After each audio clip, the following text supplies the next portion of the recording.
నిజాయితీతో మాట్లాడాలి. ఇప్పుడు జూబ్లీహిల్స్ ఎన్నికలు అయిపోయినాయి, అక్కడ బీహార్ ఎన్నికలు అయిపోయినాయి. ఇప్పుడన్నా పత్తి రైతుల గోస పట్టించుకోవాలని చెప్పి నేను ప్రభుత్వాన్ని డిమాండ్ చేస్తూ ఉన్నాను. అదేవిధంగా ఇక నిరుద్యోగుల విషయం అయితే చెప్పనలవి కాదు, భయంకరమైన పరిస్థితి ఉన్నది. మాకంటూ ఒక జాబ్ క్యాలెండర్ వేయాలని చెప్పి వాళ్ళు డిమాండ్ చేస్తూ ఉన్నారు. ఎప్పుడు ఉద్యోగం అన్నా గవర్నమెంట్ గ్రూప్ 1 గ్రూప్ 2 అని చెప్పి మభ్య పెడుతున్నారు. కానీ చాలా ఎగ్జామ్స్ ఉంటాయి, జేఎల్స్ ఉంటాయి, డిఎల్స్ ఉంటాయి, డ్రగ్ ఇన్స్పెక్టర్స్ ఉంటాయి, అనేకమైనటువంటి డిపార్ట్మెంట్స్లో ఖాళీలు ఉన్నాయి.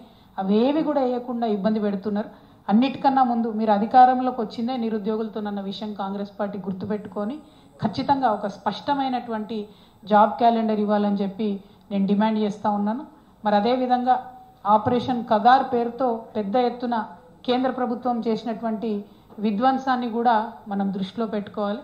నేను మొదటి నుండి ఆపరేషన్ కగార్కి వ్యతిరేకంగా మాట్లాడుతూ వచ్చినాం.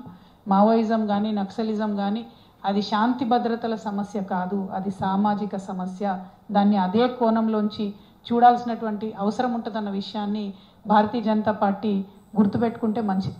ఇంకొక మాట కూడా నేను విజ్ఞప్తి చేస్తూ ఉన్నా. మనము ఒక పక్క బీఆర్ఎస్ ఒక పక్క కాంగ్రెస్ కొట్లాడుకొని రాష్ట్ర ప్రజలందరం కూడా బీజేపీని వదిలేస్తున్నాం. మనం యాక్చువల్గా పత్తి కొనాల్సిన బాధ్యత ఎవరిది? పత్తిలో తేమ శాతం డిసైడ్ చేయాల్సిన బాధ్యత ఎవరిది? భారతీయ జనతా పార్టీ నాయకులు తప్పించుకొని తిరుగుతూ ఉంటారు. ఇక్కడ పెద్దలు పొంగులేటి సుధాకర్ రెడ్డి గారు ఉన్నారు ఇప్పుడు బీజేపీలో, ఇఫ్ ఐఎమ్ నాట్ రాంగ్. అదేవిధంగా 8 మంది ఎంపీలను ఇచ్చినాం మనం. వాళ్ళు ఒక్కరు కూడా ఒక్కరోజు మాట్లాడతలేరు. బీసీలకు అన్యాయం చేసేది బీజేపీ పార్టీ, అయినా ఒక్క బీజేపీ ఎంపీ మాట్లాడాడు. పత్తి రైతులకు అన్యాయం చేసేది ఇవాళ వాళ్ళే, అయినా ఒక్క బీజేపీ ఎంపీ మాట్లాడరు. నేను డిమాండ్ చేస్తూ ఉన్న బీజేపీ ఎంపీలను, పత్తి రైతులకు తేమ శాతం పెంచేటటువంటి ప్రాథమిక బాధ్యత మీదే ఉంది. మీరు తప్పకుండా మీ మినిస్టర్ దగ్గర పోతారా, మీ మోడీ దగ్గర పోతారా, అమిత్ షా దగ్గర పోతారా, వాళ్ళ కాలు పట్టుకుంటారా, ఏం చేస్తారో చేయండి, కానీ పత్తి రైతుల్ని కాపాడండి అని చెప్పి నేను డిమాండ్ చేస్తూ ఉన్నా. ఒక పక్క ఆపరేషన్ కగార్ పేరుతో తెలంగాణ బిడ్డల రక్తం దాగుతున్నారు, ఇంకొక పక్క పత్తి రైతుల పట్ల మీ యొక్క కేర్లెస్నెస్తోని ఈ పరిస్థితి తీసుకొస్తున్నారు. కాబట్టి భారతీయ జనతా పార్టీ బాధ్యత తీసుకోవాలి, తెలంగాణ ప్రజల బాగోగుల్లో భాగం పంచుకోవాలని చెప్పి నేను డిమాండ్ చేస్తూ ఉన్నా. మరి ఖమ్మం జిల్లాలో ఉండేటటువంటి ప్రజలకు మిత్రులకు మీరు జనంబాట కార్యక్రమంలో మిమ్మల్ని ఆదరించి ఎక్కడికి వెళ్తే అక్కడ సమస్యల గురించి సావధానంగా మాకు వివరించినందుకు మీ అందరికీ మనస్ఫూర్తిగా ధన్యవాదాలు తెలియజేస్తున్నాను. Thank you. జై తెలంగాణ, జై తెలంగాణ. Thank you.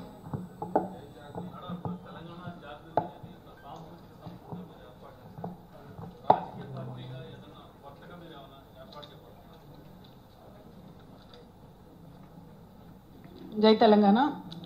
రాజకీయ పార్టీల గురించి ఇప్పుడెప్పుడే ఆలోచన చేస్తలేమన్నా, ఎందుకంటే ఇవాళ ప్రశ్నించే వాళ్ళు లేకుండా పోయినారు. ప్రతిపక్షమైన నిద్రపోతున్నటువంటి పరిస్థితి, పాలకపక్షమైన నిద్రపోతున్నటువంటి పరిస్థితి. ప్రతిపక్షంలో ఉండి బాగా అనుభవజ్ఞులైనటువంటి కేసీఆర్ గారు, బీఆర్ఎస్ పార్టీ కూడా 20 ఏళ్ల తర్వాత కూడా అనేక తప్పుల వల్ల ఇలా 3rd టైం ఓడిపోయినాం అనుకుంటా ఉన్నా నేను. అందులో ప్రత్యేకించి ఈ జిల్లాకు సంబంధించి తుమ్మల నాగేశ్వరరావు గారు లాంటి ఎఫెక్టివ్ లీడర్ని వదులుకోవడం వల్లనే 3వ సారి అధికారంలోకి రాలేకపోయినామని చెప్పి నేను బలంగా నమ్ముతా ఉన్నా. ఎందుకంటే ఎప్పుడైతే తుమ్మల నాగేశ్వరరావు గారు బయటకు వెళ్ళిపోయినారో ఆ తర్వాత రాష్ట్రంలో వాతావరణం బిల్డ్ అయిపోయింది, వారిని వదులుకున్నది బీఆర్ఎస్ పార్టీ. సో అంత అనుభవజ్ఞులే అన్ని తప్పులు చేసిండ్రు. సో నేను పార్టీ పెట్టాలంటే చాలా ఇంకా నేర్చుకోవాలి, ప్రజల దగ్గరికి వెళ్ళాలి, ప్రజా సమస్యలు గుర్తించాలి, ప్రతి జిల్లాకు తిరగాలి. అంతకుముందు నన్ను నిజామాబాద్లోనే కట్టేసిర్రు. సో నిజామాబాద్లోంచి ఇప్పుడు నేను బయటకు వచ్చి ఒక్కొక్క జిల్లాకు వచ్చి అందరినీ మళ్ళీ కలుస్తున్నా. మా జాగృతిని మళ్ళీ నిర్మించుకుంటున్నాం.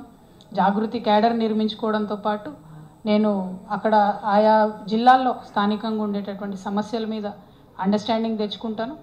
నేను పార్టీ అనేది పెట్టినప్పుడు ఖచ్చితంగా అది ప్రజల పక్షాన, ప్రజలకు ఒక వజ్రాయుధం లాంటి పార్టీని నిర్మించే ఆలోచనలో ఉన్నాను తప్పితే ఏదో పార్టీ